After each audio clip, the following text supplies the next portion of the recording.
आ गया और शहर में 52 पानी की टांकियां इस वक्त बन रही है। आज आपके हमारे घरों में जो 8 दिन में एक मरतबा पानी आता है, ये प्रोजेक्ट कंप्लीट होने के बाद इंशाल्लाह रोज़ाना घरों में पानी आएगा। तो मजलिस इत्तेहादुल मुस्लिमीन से नहीं पूछेंगी, बल्कि जो लोग सत्ता में बैठे हैं, हम अपोजिशन में होने के बावजूद भी इतना काम कर रहे हैं। सोचो, आप अंदाज़ा लगाओ, जिस दिन महाराष्ट्र में मजलिस इत्तेहादुल मुस्लिमीन की सरकार बनेगी तो कितने काम होंगे। नहीं होगा तो फिर हम शारिक भाई ने जैसा बताया कि हम मजलिस के स्टाइल में काम करना जानते हैं, तो इंशाअल्लाह ताला हम फिर पूरी ताकत के साथ आने वाले नहीं होता है तो हम लोकतांत्रिक पने से जो आएंगे लोगों को लेके, और उसके बाद में देखते हैं आगे। तैयार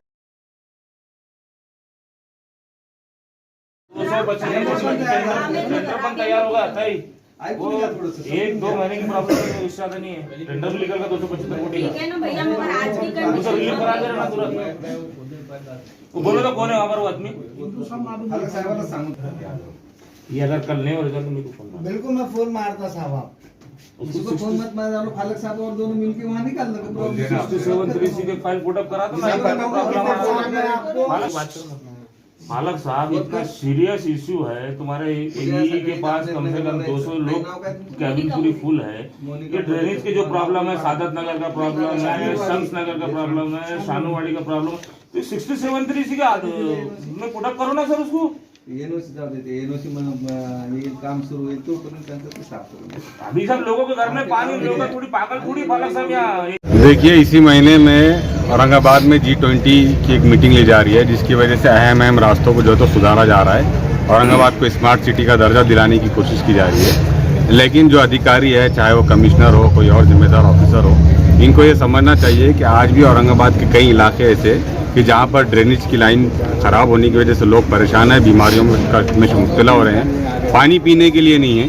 दूसरी तरफ ये शहर के अहम रास्तों को खूबसूरत बनाने की कोशिश कर रहे हैं। आज हम जिस मुद्दे को लेकर यहाँ पर आए थे, वो शम्स नगर, शानूरवाड़ी, सादत नगर और आमिर नगर, सतारा की तरफ के कुछ इशूज़ को लेकर यहाँ पर आए थे। उनको यही बताना चाह रहे थे कि वहाँ पर कई ऐसी गलियाँ हैं कि जहाँ पर आज भी ड्रेनेज का पानी गलियों में बह रहा है, पीने के लिए पानी नहीं है। जो कुछ पीने का पानी आता है उसके अंदर ड्रेनेज पानी मिक्स होकर आ रहा है, तो लोग बीमारी का शिकार हो रहे हैं। ये अहम मुद्दों की तरफ तवज्जो दिलाने के लिए आज यहाँ पर मजलिस इत्तेहादुल मुस्लिमीन का डेलीगेशन आया था। जो सिटी एग्जीक्यूटिव इंजीनियर है फर साहब, उन्होंने पूरी बातों को बगौर सुना, और कल जो है तो वहाँ जेटिंग मशीन के ज़रिए फ़िलहाल कुछ रिलैक्सेशन मिल सकता है, तो वहाँ पर कल वो कोशिश करेंगे। मजलिस इत्तेहादुल मुस्लिमीन की डेलीगेशन ने साफ तौर से कह दिया है कि अगर अगले हफ्ते तक इन इशूज़ को हल नहीं किया गया तो फिर हम लोकतांत्रिक तरीके से जो है तो अपना एजिटेशन यहाँ पर दर्ज कराएंगे। सर, हम देखते हैं कि पड़ेगा हुआ, मिसरवाड़ी हुआ, बहुत सी इलाके जैसे आपने जिक्र किया, लेगा ये और भी परिसर है सर, हम भी घूमते हैं, आपको भी पता है, आप भी पत्रकार है, संपादक है, उसका जिक्र क्यों नहीं हुआ? वो भी तो जनता है सर। जिन मुद्दों को लेकर जिन लोगों के साथ यहाँ पर आए गए थे, मतलब ख़ासतौर से सतारा, सादत नगर और शानूरवाड़ी, यहाँ के हमारे मजलिस इत्तेहादुल मुस्लिमीन के जो जिम्मेदार हैं, वो हमेशा कोशिश करते रहते हैं कि कैसे समाज को जो है तो राहत पहुँचाए, वहाँ के बुनियादी मसाइल को हल करे। तो आज इस तरफ के लोग आए थे, इसीलिए इन मुद्दों को लेकर यहाँ पर आए थे। मिसरवाड़ी, पाड़ेगांव, इन मुद्दों के लिए हम हमेशा लड़ते आ रहे हैं। खासदार इम्तियाज़ जलील साहब ने बाज़ाब्ता इन इलाकों में पानी का मसला हल होने के लिए शहर में जो 52 टांकियाँ बनाई जा रही है, उसमें से कुछ टांकियाँ जो है तो मिसरवाड़ी और पाड़ेगांव जैसे इलाके में भी बनाई जा रही है। तो ऐसा नहीं है कि हम सिर्फ एक इलाके को लेकर बात करें। जब भी मौका मिलता है, जब भी ज़रूरत पड़ती है, तो मजलिस इत्तेहादुल मुस्लिमीन पूरे शहर के मसाइल को लेकर आवाज़ उठाने के लिए खड़े रहती है। सर, हम लगातार मीडिया के माध्यम से 1.5-2 साल से कवर कर रहे हैं, उसमें एमआईएम भी शामिल है, राष्ट्रवादी भी शामिल है और दीगर पार्टियां भी शामिल है। हर बारे में निवेदन दिया जाता है और हर निवेदन में ये कहा जाता है कि 200 करोड़ मंजूर हो गए, 350 करोड़ मंजूर हो गए, इतने कोटी मंजूर हो गए। 2 साल से बातें चलती हैं, समझ में नहीं आता इतने करोड़ रुपये आने के बाद कि 2 साल में तो काम हो जाना चाहिए था। इसकी मुख्य कारण क्या मानते हैं? आपकी मालूमात में थोड़ी सी कमी है। इस वक्त 350 करोड़ रुपए के जो रोड के काम हो रहे हैं, वो हमारे अपने खासदार जनाब इम्तियाज़ जलील साहब की कोशिशों से हो रहे हैं, पहली बात। नंबर 2, शहर में जो पानी की किल्लत थी, उसके लिए जो 1600 करोड़ रुपए का प्रोजेक्ट मंजूर करवाया गया, वो खासदार इम्तियाज़ जलील साहब की कोशिशों से मंजूर करवाया गया, और शहर में 52 पानी की टांकियाँ इस वक्त बन रही है।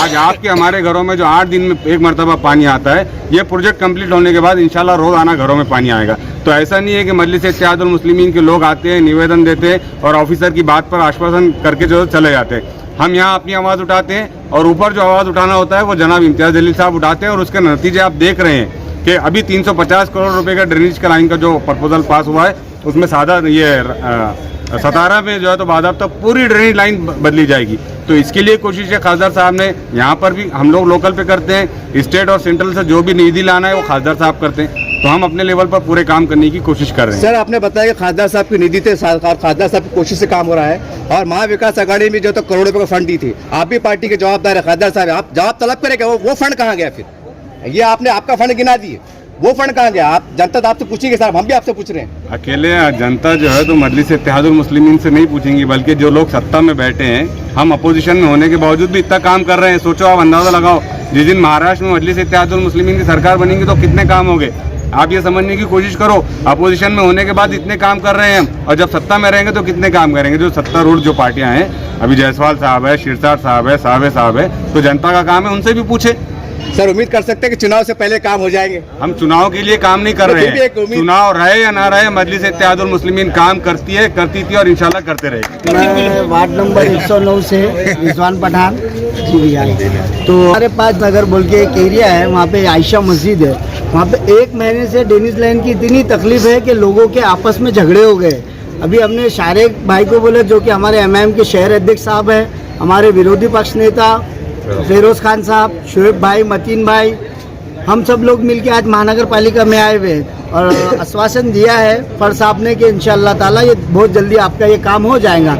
अगर नहीं होगा तो फिर हम शारिक भाई ने जैसा बताया कि हम मस्जिद के स्टाइल में काम करना जानते हैं, तो इंशाअल्लाह ताला हम फिर पूरी ताकत के साथ आने वाले वीक में ग्राउंड पे उतरेंगे हैं। और मैं वार्ड क्रमांक 115 से हूँ। सातारा आमिर नगर में बहुत ड्रेनेज लाइन का मसला है और अभी तक उसके लिए 14 निवेदन दिए थे, मगर कॉरपोरेशन से कोई जवाब नहीं आने की वजह से आज शारिक सर के साथ में फिर से हम एक निवेदन दिए और उस मसले पे थोड़ी चर्चा किए। अब देखिए इंशाल्लाह इसके आगे क्या होता है। इसके बाद में 1 हफ्ते के बाद में अगर काम नहीं होता है तो हम लोकतांत्रिक पने से जो आएंगे लोगों को लेके, और उसके बाद में देखते हैं आगे। तय आज औरंगाबाद में खासदार इम्तियाज जलील साहब है, ये उनके कार्यकर्ता है, जिम्मेदार है, इतने के बीच में एक महिला के तौर पर कैसा लगता है आपको? मेरे पीछे ताकत खड़ी है, कैसा लगता है? की बात लगती है मुझे, मेरे इतने भाई जो है तो सब संभाल के लेके चलते। एक बहन को तो बहुत नाज की बात है मेरे लिए मजलिस में रहकर एक भाइयों के साथ में जुड़कर काम करने के लिए।